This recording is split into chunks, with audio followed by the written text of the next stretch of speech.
বাচ্চাদের কল্পনা শক্তি বিকাশে এবং মনোযোগ আর একাগ্রতা বৃদ্ধি করতে এই ধরনের টেন্ট হাউসগুলো কিন্তু গুরুত্বপূর্ণ ভূমিকা রাখে।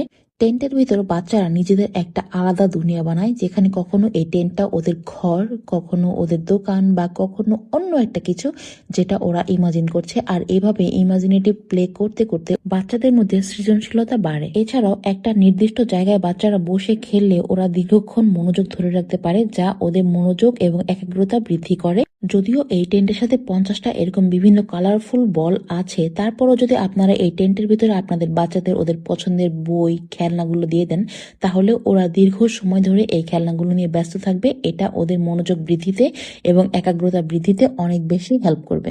ব্রেন ডেভেলপমেন্টের পাশাপাশিও এই টেন্ট হাউসটা কিন্তু শারীরিক বিকাশে অনেক বেশি হেল্প করে। এই যে টেন্টের ভিতরে ঢোকা, বের হওয়া, হামাগুড়ি দেওয়া, নিচু হয়ে ঢোকা, এইসব করতে করতে ওদের মাসল স্ট্রেংথ আর কোঅর্ডিনেশন ভালোভাবে হয়, বিশেষ করে টডলারদের জন্য। আর আজকের সময়ের জন্য সব থেকে গুরুত্বপূর্ণ কথা হলো, এই টেন্ট হাউসটা বাচ্চাদের মোবাইল বা টিভি থেকে দূরে রাখতে অনেক বেশি সাহায্য করবে। টেন্ট হাউসে নিজের মতো খেলতে খেলতে একটা স্ক্রিন ফ্রি প্লে টাইম পাবে। আরিশের জন্মদিন উপলক্ষে ওর খালামণি ওকে কিছু একটা গিফট দিবে বলেছিল, তাই আমি বলেছিলাম যদি গিফট দাও তাহলে এরকম একটা টেন্ট হাউস দিতে পারো।